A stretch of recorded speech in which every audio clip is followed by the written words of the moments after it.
Memories of Maria Troncatti. A great beam of joy illumines the path of those who wish to explore and discover the greatness of this marvelous life of Maria Troncatti. A light that still inspires our earthly pilgrimage today. In presenting her story, we recall that she is the second saint of the Institute of the Daughters of Mary Help of Christians, the 10th in the Salesian family, and the 4th saint of Ecuador, milestones that makes her testimony even more precious for the world and for the mission.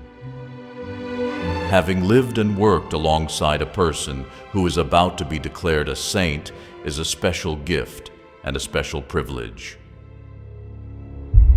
For this reason, the memories of those who shared the last 3 years of Maria Troncatti's life and who were the last to speak to her on the day of her death take on a unique significance.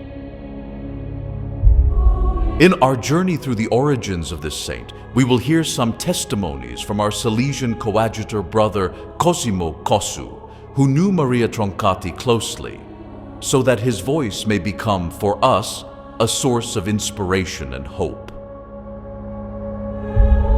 Like Cosimo, Sister Maria Troncatti was also a missionary in Ecuador.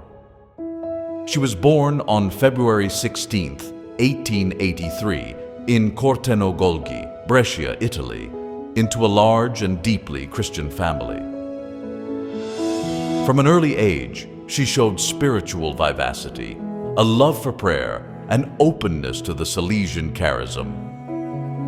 Growing up in a large family in the Italian mountains, Maria carried in her heart the values of simple faith, dedication, and hard work. From a young age, she embraced the Salesian charism and chose to be a missionary among the poor and the sick. At the age of 21, after years of discernment and with the consent of her family, she entered the Institute of the Daughters of Mary Help of Christians. She attended nursing courses and worked as a Red Cross nurse among the wounded, an experience that deeply marked her and strengthened her missionary desire. During a severe flood in Varazze in 1915, she made a vow to the Virgin Mary. If she were saved, she would depart to become a missionary. After her dramatic years as a nurse in the First World War, Maria felt a stronger calling to be a mother and left for Ecuador, where the most beautiful and difficult mission awaited her, to live among the Shuar indigenous people. This holy woman was incredibly simple, but I will summarize the most important thing. The people she approached could be rich, poor, humble, women, children, beggars. Do you know who she had before her? She had Jesus. The secret of her canonization lies entirely here. She had Jesus before her. I was most struck by her kindness, her generosity, but above all, her love for the people she met. Anyone who approached Sister Maria felt loved. From the moment I met her, over the course of 3 years, she revealed this to every person she approached. Here she became a jungle doctor, nurse, emergency surgeon, catechist, educator, human rights advocate, and a safe haven for anyone in need. Maria Troncatti worked amidst serious environmental and cultural dangers, but won the trust of the indigenous people with courage and faith. They called her Madrecita, and she became a bridge of reconciliation between peoples and a promoter of hundreds of new Christian families. In Ecuador, alongside other missionaries, she stood out for her strength in overcoming trials and difficulties, both personal and apostolic. humility, joy in service, and tenacity deeply marked her evangelical witness. Maria did not limit herself to caring for bodies, but won hearts. The people called her Mother, and her fame grew as a missionary, passionate about God and humanity.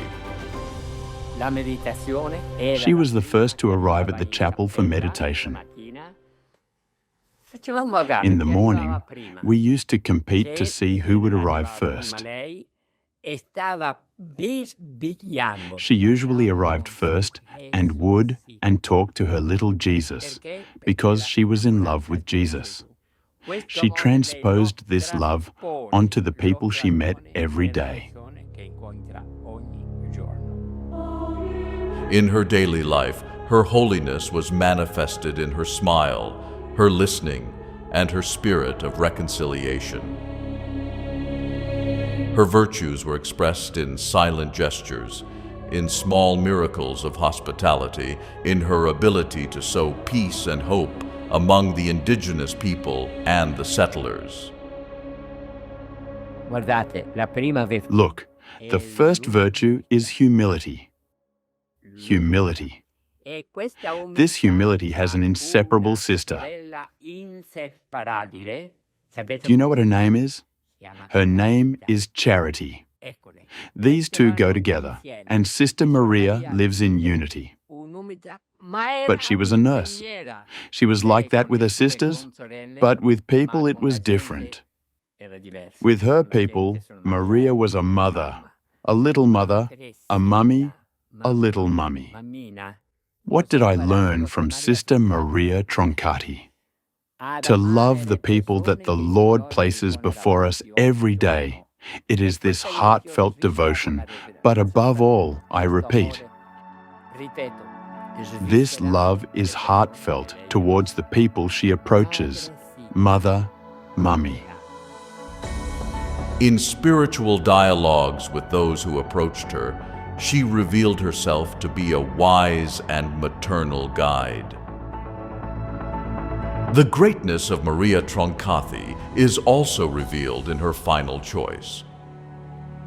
The superior wanted to send Sister Maria with two other sisters, Sister Blanca and Sister Irenella, to do the spiritual exercises in Quito. But Sister Maria tells the superior that she is 84 years old, her health is not so good, and she replies to the director that she can do the exercises at home. The director, Sister Margheritaro, knows that Cosimo is Sister Maria's special confidant, her close friend, and asks me if I can please convince Sister Maria to go and do the spiritual exercises. Sister Superior, I can't promise anything, but I'll try. I go to find Sister Maria, who is returning from the henhouse with some eggs, and I say to her, disgusted, "Granny, do these hens lay eggs?" "Yes, Cosmito, they do, whenever they feel like it." "Listen, Sister Maria, is it true that you don't want to go to Quito for the exercises? Is it true?" "Yes, Cosmito," looks at my knees. "And then there's this earth-moving work. You have to make so many trips by aeroplane. It costs a lot of money." "Sister Maria, your life is worth more than all the money in the world. You take a plane to Sucre, Cuenca. Sleep in Cuenca with your sisters at the Immaculate Heart of Mary. And tomorrow, take the plane and arrive in Quito." "What's the problem?" But it costs a lot." "Sister Maria, you must set a good example for the young nuns." "Answer me in Italian." "I obey. I obey." And we go to the airport. But the airport is 5 minutes away from home in that Jeep. Don't think we went anywhere. There is an airline called SAN. This airline has had a plane crash in each of the last 2 years. So people were wary of flying with them, but it was the only one available. I went home and said, "Sister Maria, there's San. And we're going with San. Oh, Cosmito, not San.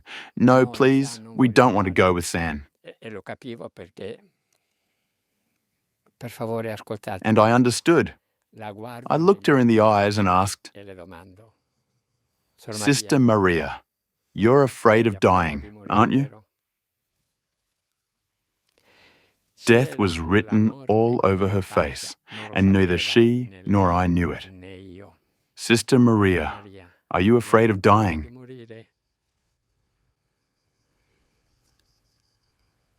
So we went back to the airport with the doctor, and there was another airline called TAO. SAN stands for Servizi Aerei Nazionali. This TAO airline was safe. So there was also this airline. We went back home with the doctor, our hearts bursting with joy. Sister Maria, not on SAN, but on TAO. Ay, Cosmito, how good he is at organizing things. He's so talented. Come on, get everything ready. So, wait, it was a briefcase weighing maybe 3 kilos, and we went with the 2 other nuns behind us and the 2 of us in front, and we got to this plane. They had just finished loading the meat because the plane carried supplies in and then left with the meat if it wasn't traveling empty. Don Roberto, the manager of this company in Sucua. 3 tickets. Come on, sisters, hurry up. Get on board, otherwise we'll be late. The nuns got on, he closed the door, and the doctor and I went home. He stopped at the hospital, and I got out to go to the community.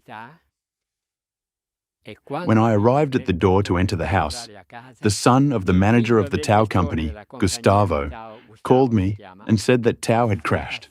The Tau plane had crashed.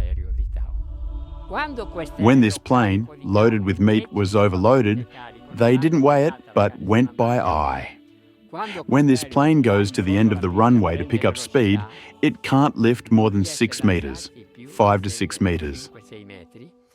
They were facing a palm tree and didn't know what to do because crashing into it would mean crashing the plane.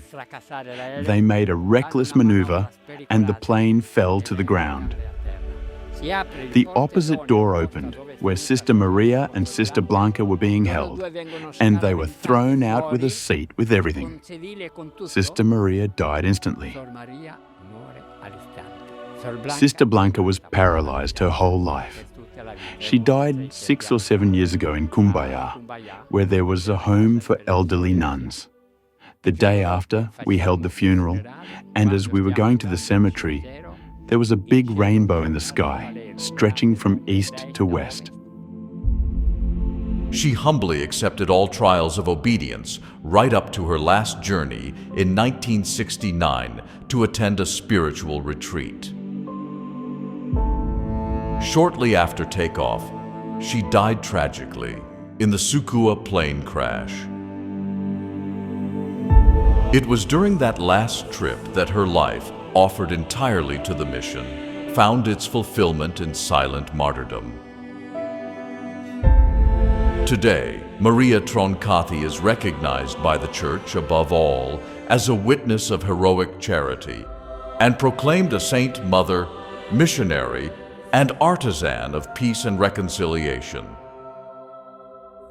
So, really, this woman was always a mother, in the true sense of the word, especially for a boy or girl aged 8, 14 or 16 who didn't have a father or mother. And believe me, it's not easy. Sister Maria was a true mother to many of these children, especially the girls, and a missionary since she left for Ecuador. She never, ever returned to Italy. Never. She began her life in Chumchi and died a martyr in Sucua, trying to bring peace between the white people and the Shua. You can't be more of a missionary than that. In the places where she carried out her mission as a missionary, as a mother, as an educator, as a doctor, because they called her doctor. She wasn't a doctor, but if Sister Maria didn't treat them, no one could be healed. Her message remains alive to young people, educators, and apostles of today Maria Troncatti shows the way of acceptance, evangelical boldness, and peace. And if she could still speak to each of us today, her voice would be an invitation to trust, to joyful service, and to the universal embrace of fraternity. The life of Saint Maria Troncatti remains a living heritage for the Salesian family, the Church, and every heart open to service. Her daily silent offering, her welcoming smile without judgment, her patient faith that sustains in trials become a universal call to possible holiness. I should apologize to her because I caused her death. But God used me so that Sister Maria could be raised to the altars. That promise she made to Our Lady in Macass. If you need a victim, take me. And God used your Cosmito so that you could offer your life. So what would Sister Maria say to me today? Thank you for responding to God's invitation to accompany me until my last breath. Maria Troncatti teaches us that holiness does not come from great events, but from fidelity in the small choices of every day, by putting God at the center, loving unreservedly, and building bridges of reconciliation where there is conflict. Today, the voice of Maria, artisan of peace and mother of the forest, resounds as an invitation to each of us, welcoming the mission with joy, opening ourselves to encounter, living our faith authentically, and giving our lives like her to the end. Her memory and her message will continue to inspire new paths of goodness and hope.